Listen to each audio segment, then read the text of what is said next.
दोस्तों, स्वागत है आपका मेरे YouTube चैनल इंग्लिश बाबू पर।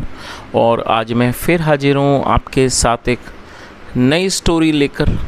और दोस्तों, आज जो स्टोरी मैं आपके लिए लेकर आया हूँ ये एक शॉर्ट मॉरल स्टोरी है। बहुत ही प्यारी, बहुत ही सुंदर, अच्छी कहानी है। कहानी सुनने में आपको अच्छा लगेगा। उसके अलावा दोस्तों, आज की इस स्टोरी में आपको कुछ नए इंग्लिश के वर्ड मीनिंग सीखने को मिलेंगे, उनकी करेक्ट प्रोनाउंसिएशन के बारे में पता चलेगा। और हमेशा की तरह जो इसका ग्रामर का पार्ट है उसे बिल्कुल डिटेल में कवर करेंगे, तो एक एक स्ट्रक्चर को आप बड़ी आसानी से सीख पाएंगे। तो चलिए दोस्तों, आज की इस कहानी को हम शुरू करते हैं। और सबसे पहले इस कहानी का टाइटल देखते हैं। कहानी का टाइटल है द ग्रीन अर्थ। क्या अर्थ हुआ? द ग्रीन अर्थ मतलब कि हरी पृथ्वी। तो दोस्तों, ये आज की इस कहानी का टाइटल है, शीर्षक है। और अब मैं इसे पढ़ना शुरू करता हूँ। आप लोगों से रिक्वेस्ट है, आप कहानी को बिल्कुल ध्यानपूर्वक सुने, एक एक वर्ड की मीनिंग को समझने की कोशिश करें। यदि आपको कोई भी नया वर्ड या फिर नया स्ट्रक्चर मिले तो आप उसे ज़रूर नोट करें। और यदि आपको आज की कहानी पसंद आए तो लाइक भी ज़रूर करें। तो चलिए इसको शुरू करते हैं। The beautiful green earth was created by God. क्या मतलब हुआ दोस्तों? ये जो वाक्य है ये पास्ट इंडेफिनिट का पैसिव वॉइस का वाक्य है। और देखिए, जब हम पास्ट इंडेफिनिट में कोई भी पैसिव के अंदर वाक्य बनाएंगे तो वहाँ पर मुख्यतः दो हेल्पिंग वर्ब का इस्तेमाल किया जाता है, वॉज या फिर वर। यदि हमारा सब्जेक्ट होगा आई, ही, शी, इट या फिर कोई सिंगुलर नाउन, उसके साथ वॉज का प्रयोग किया जाएगा। और यदि सब्जेक्ट होगा वी, यू, दे या फिर प्लूरल नाउन, उसके साथ वर का यूज़ किया जाएगा। उसके अलावा दोस्तों, आप ये चीज़ भी याद रखें कि जब हम पैसिव में वाक्य बनाएंगे तो हमें वर्ब की थर्ड फॉर्म का प्रयोग करना होता है, CREATE। क्रिएट का मतलब होता है किसी चीज़ को उत्पन्न करना, किसी चीज़ को बनाना, किसी चीज़ का निर्माण करना, पैदा करना, उसे क्रिएट कहते हैं। थर्ड फॉर्म है क्रिएटेड। तो इस लाइन का क्या अर्थ हुआ? और दोस्तों, ये जो सब्जेक्ट है यहाँ पर ग्रीन अर्थ, वो सिंगुलर नाउन है। और सिंगुलर नाउन के कारण यहाँ पर वॉज का प्रयोग किया गया है। तो ये जो वाक्य है आप इसको समझ लें, ये पास्ट इंडेफिनिट का पैसिव वॉइस का वाक्य है। तो इस लाइन का क्या अर्थ हुआ? The beautiful green earth was created by God मतलब कि सुंदर हरी पृथ्वी को ईश्वर के द्वारा, भगवान के द्वारा बनाया गया। There were many green fields full of grass and trees. क्या मतलब हुआ दोस्तों? ये जो वाक्य है ये ये सिंपल पास्ट का वाक्य है। सिंपल पास्ट का अर्थ होता है जब हम पास्ट में कोई भी ऐसा वाक्य बनाते हैं जहाँ पर वॉज या फिर वर का इस्तेमाल हेल्पिंग वर्ब के रूप में किया जाता है, साथ में नाउन या एडजेक्टिव को लेकर वाक्य बनाया जाता है। उसके अलावा दोस्तों, सिंपल पास्ट या सिंपल प्रेजेंट की जो सबसे मुख्य बात है वो ये है कि इस तरह के वाक्यों में कभी भी किसी वर्ब का मतलब कि जो एक्शन वर्ब है उसका प्रयोग नहीं किया जाता है। तो कई लोग इसे नो एक्शन सेंटेंस भी बोलते हैं। तो क्या अर्थ हुआ? There were many green fields full of grass and trees मतलब कि कई हरे मैदान थे, फुल ऑफ ग्रास घास से भरे हुए, एंड ट्रीज और पेड़ों से भरे हुए कई जो थे हरे मैदान थे। देन फिर God created birds and animals to live in the meadows and the fields. क्या अर्थ हुआ दोस्तों? मीडो का मतलब होता है हरी घास के मैदान को मीडो कहा जाता है, और ये प्लूरल नाउन है मीडोज़। और फील्ड का मतलब होता है खेत, मैदान। तो क्या अर्थ हुआ? देन फिर God created birds and animals मतलब फिर ईश्वर ने पक्षियों और पशुओं को उत्पन्न किया, पक्षियों और जानवरों, पशुओं और पक्षियों को बनाया। टू लिव रहने के लिए, इन द मीडोज़ हरी घास के मैदानों में, एंड द फील्ड्स और खेतों में, मैदानों में। एंड फाइनली और अंत में। और दोस्तों, फाइनली का मतलब होता है अंत थे, आखिर में, अंत में, उसे फाइनली कहा जाता है। एंड फाइनली और अंत में ही क्रिएटेड मैन और आखिर में उसने मैन मतलब कि आदमी को बनाया। To take care of all this beautiful creations. Take care का मतलब देखभाल करना। तो क्या अर्थ हुआ कि अंत में and finally he created man, उसने इंसान को बनाया, आदमी को बनाया। To take care of all his beautiful creations मतलब अपनी सारी सुंदर कृतियों की देखभाल करने के लिए उसने आदमी को बनाया। आगे देखिए, this was the best creation, और ये सबसे अच्छी उत्पत्ति थी। आगे देखिए, या ऐसा कह सकते हैं कि ये सबसे अच्छी, या कह सकते हैं सब सर्वोत्तम रचना थी, मतलब सबसे अच्छी ये क्या थी, रचना थी ईश्वर की। आगे देखिए, बट लेकिन at the same time he warned man, you must keep the earth green and as beautiful as I have made it. क्या अर्थ हुआ, but at the same time लेकिन उसके साथ साथ ठीक उसी समय, ही वार्नड मैन। दोस्तों WARN वार्न का अर्थ होता है चेतावनी देना, और सेकंड फॉर्म है वार्न। तो क्या अर्थ हुआ कि उसके साथ साथ उसी समय ही वार्नड मैन, उसने आदमी को मतलब इंसान को चेतावनी दी, you must keep the earth green. और दोस्तों मस्ट का प्रयोग जब किया जाता है जब हम किसी भी व्यक्ति को कोई आवश्यक ज़रूरी सलाह देते हैं, तो वहाँ मस्ट के साथ वर्ब की फर्स्ट फॉर्म का यूज़ किया जाता है।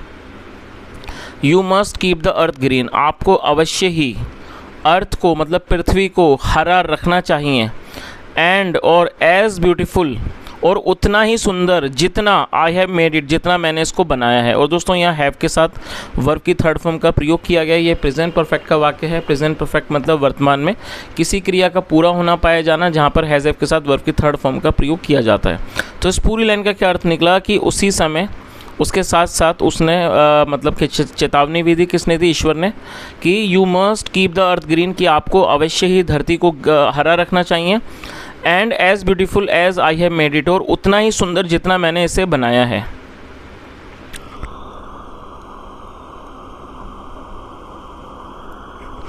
Do not commit any sin. दोस्तों ये जो वाक्य है, यदि आप इस वाक्य के स्ट्रक्चर के बारे में बात करें तो ये एक इम्पेरेटिव वाक्य है। देखिए इम्पेरेटिव का अर्थ होता है आदेशात्मक वाक्य, और जब हम कोई भी इम्पेरेटिव का वाक्य बनाएंगे तो यदि इस तरह के वाक्य नेगेटिव होंगे तो वहाँ पर डू नॉट का प्रयोग सबसे पहले किया जाता है, और डू नॉट के साथ वर्ब की फर्स्ट फॉर्म लगाई जाती है। तो आप इन तरह के वाक्यों को का स्ट्रक्चर आसानी से समझ सकते हैं। जब हम कोई भी किसी को आदेश देते हैं, जिसे आदेशात्मक वाक्य कहते हैं, जिसे इंग्लिश में इम्पेरेटिव वाक्य कहा जाता है, उनको बनाने में यदि वो अफर्मेटिव होंगे तो आपको उसकी वर्ब से उसकी शुरुआत करनी है, वर्ब उसके बाद ऑब्जेक्ट, वर्ब की फर्स्ट फॉर्म लगानी है, और यदि वो नेगेटिव है तो डू नॉट के बाद आपको वर्ब की फर्स्ट फॉर्म लगानी है। अच्छा दोस्तों, उसके अलावा यहाँ पर 2-3 वर्ड्स हैं, आप उसे मीनिंग नोट कर लीजिए। कमिट का मतलब होता है कुछ करना, ये वर्ब की फर्स्ट फॉर्म है, और SIN सिन का मतलब पाप करना। तो कमिट सिन का मतलब है पाप करना। तो पूरी लाइन का क्या अर्थ हुआ, डू नॉट कमिट एनी सिन मतलब कोई भी पाप मत करना, और एल्स वरना earth will lose all its beauty. दोस्तों ये जो वाक्य है ये फ्यूचर इंडेफिनिट का वाक्य है। फ्यूचर इंडेफिनिट का मतलब होता है ऐसे सेंटेंस जहां वाक्यों के टेल पर गा गेगी जैसे शब्द आएंगे, उन्हें फ्यूचर इंडेफिनिट का वाक्य कहा जाता है। और फ्यूचर इंडेफिनिट में विल का इस्तेमाल हेल्पिंग वर्ब के रूप में किया जाता है, और साथ में वर्ब की फर्स्ट फॉर्म लगाई जाती है। तो आप चाहें तो आप इस स्ट्रक्चर को नोट कर लीजिए कि ऐसा कोई भी वाक्य जिसके वाक्य के टेल पर गा गेगी होगा वो फ्यूचर इंडेफिनिट का वाक्य कहलाएगा, जहाँ पर आपको विल के साथ वर्ब की फर्स्ट फॉर्म का इस्तेमाल करना होगा। और दोस्तों LOSE लूज का मतलब है खोना या फिर गंवाना। तो क्या अर्थ हुआ, डू नॉट कमिट एनी सिन मतलब कोई भी पाप, या कह सकते हैं सिन का मतलब पाप या गुनाह, कोई भी पाप मत करना, कोई भी गुनाह मत करना। और एल्स वरना earth will lose all its beauty वरना जो धरती है, पृथ्वी है, वो अपनी सारी जो ब्यूटी है, सुंदरता है, उसको वो गंवा देगी। चलिए आगे देखिए।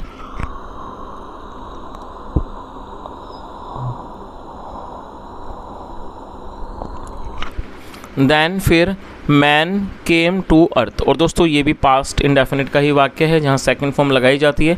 COME कम मतलब होता है आना, सेकंड फॉर्म केम। फिर क्या अर्थ हुआ, देन फिर मैन केम टू अर्थ मतलब फिर आदमी पृथ्वी पर आया। सून का मतलब जल्दी। ही फॉरगॉट गॉड्स वार्निंग्स। दोस्तों यहाँ गॉड के बाद एपिस्ट्रोफी एस है, और देखिए एपिस्ट्रोफी एस का क्या है, जब हम कोई भी ऐसा, एपिस्ट्रोफी एस का मतलब होता है का, की, के। जब हम किसी नाम या व्यक्ति के साथ कुछ जोड़ते हैं तो एपिस्ट्रोफी एस का प्रयोग वहाँ पर किया जाता है। और ये भी पास्ट पास्ट इंडेफिनिट का ही वाक्य है, affirmative.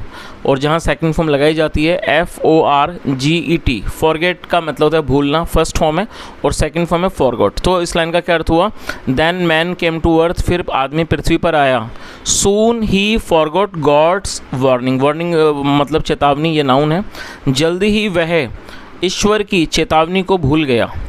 He started committing since like stealing, lying and killing others. क्या अर्थ हुआ दोस्तों, ये जो स्ट्रक्चर है यहाँ पर स्टार्टेड के साथ फोर्थ फॉर्म का यूज़ किया गया है। जब हम ऐसे वाक्य बनाते हैं जहाँ एक क्रिया के साथ लगा लगी जैसे शब्द आएंगे, ऐसे स्थानों पर स्टार्टेड साथ वर्ब की फोर्थ फॉर्म का यूज़ किया जाता है। जैसे मान लीजिए मैं आपको कुछ वाक्य बताता हूँ, वह दौड़ने लगा, ही स्टार्टेड रनिंग, वह खेलने लगा, ही स्टार्टेड प्लेइंग, वह रोने लगा, ही स्टार्टेड क्राइंग, हम खाने लगे, वी स्टार्टेड ईटिंग। तो जब भी आप ऐसे वाक्य बनाएंगे जहाँ वाक्य के टेल पर लगा लगी लगे जैसे शब्द होंगे और उसके अलावा उसमें कोई क्रिया होगी, तब आपको वहाँ सब्जेक्ट के बाद, कोई भी सब्जेक्ट हो, सब्जेक्ट के बाद आपको स्टार्टेड और वर्ब की फोर्थ फॉर्म का यूज़ करना है। यदि नेगेटिव होगा तो सब्जेक्ट के बाद डिड नॉट, स्टार्ट और वर्ब की फोर्थ फॉर्म। और दोस्तों याद रखें, जब आप नेगेटिव बनाएंगे तो डिड नॉट के बाद आपको स्टार्टेड नहीं लगाना, आपको स्टार्ट लगाना है। तो अब इस लाइन का क्या अर्थ हुआ, ही स्टार्टेड कमिटिंग सिंस, मतलब क्या हुआ कि वह पाप करने लगा, जैसे कि स्टीलिंग चोरी, लाइंग झूठ बोलना, एंड किलिंग अदर्स और दूसरों को मारना। सो इसलिए द अर्थ मतलब जो पृथ्वी है, सो इसलिए द अर्थ मतलब जो पृथ्वी है, लॉस्ट इट्स ब्यूटी, जो पृथ्वी है उसने अपनी। और दोस्तों ये पास्ट का ही वाक्य है, जैसा ऊपर आपको देखा अपने फर्स्ट फॉर्म थी LOSE, उसी की ये सेकंड फॉर्म है। LOSE लूज का मतलब होता है खोना या फिर गंवाना, और जो सेकंड फॉर्म है वो है लॉस्ट LOST। तो ये सेकंड फॉर्म है, आप इसे नोट कर लीजिए। तो क्या अर्थ हुआ, सो इसलिए the earth lost its beauty, क्योंकि इसलिए जो अर्थ है पृथ्वी है उसने अपनी सुंदरता को गंवा दिया, एंड टर्न्ड और वो बदल गई, इनटू अ डेजर्ट, डेजर्ट का मतलब होता है रेगिस्तान, और वो एक रेगिस्तान में बदल गई, और टर्न का मतलब बदल जाना। इसलिए जो पृथ्वी है उसने अपनी सुंदरता को गंवा दिया और वो एक रेगिस्तान में बदल गई। आगे देखिए, man felt sorry for his deed. और दोस्तों फील FEEL, फील का मतलब होता है महसूस करना, सेकंड फॉर्म में फेल्ट, और ये पास्ट का ही पास्ट इंडेफिनिट का ही अफर्मेटिव वाक्य है। Man felt sorry for his deed, deed का मतलब कोई भी काम कृत्य, आदमी ने अपने कृत्य के लिए, अपने काम के लिए, अपने बुरे काम के लिए उसने सॉरी महसूस किया, उसने दुख महसूस किया। देन फिर God forgive him, FORGIVE, forgive का मतलब होता है किसी को क्षमा करना, माफ़ करना, और सेकंड फॉर्म है फॉरगिव। तो क्या अर्थ हुआ, देन फिर गॉड फॉरगिव हिम, फिर भगवान ने, ईश्वर ने उसे माफ़ कर दिया। दैट इज़ वाई, इस कारण, वी हैव हमारे पास है, सम ग्रीनरी मतलब कुछ हरियाली है, स्टिल मतलब अभी भी, लेफ्ट बची हुई, ऑन द अर्थ पृथ्वी पर। तो इस पूरी लाइन का क्या अर्थ हुआ, that is why we have some greenery still left on the earth, इसी वजह से हमारे पास, स्टिल मतलब हमारे पास अभी भी थोड़ी हरियाली पृथ्वी पर बची हुई है। चलिए, तो दोस्तों ये आज की एक छोटी सी कहानी थी, और मैंने इस कहानी के माध्यम से पूरी कोशिश की है आपको हर एक वर्ड की मीनिंग समझाने की, साथ में हर एक प्रत्येक स्ट्रक्चर को समझाने की, ताकि आप ग्रामर के पार्ट को भी अच्छे से समझ सकें।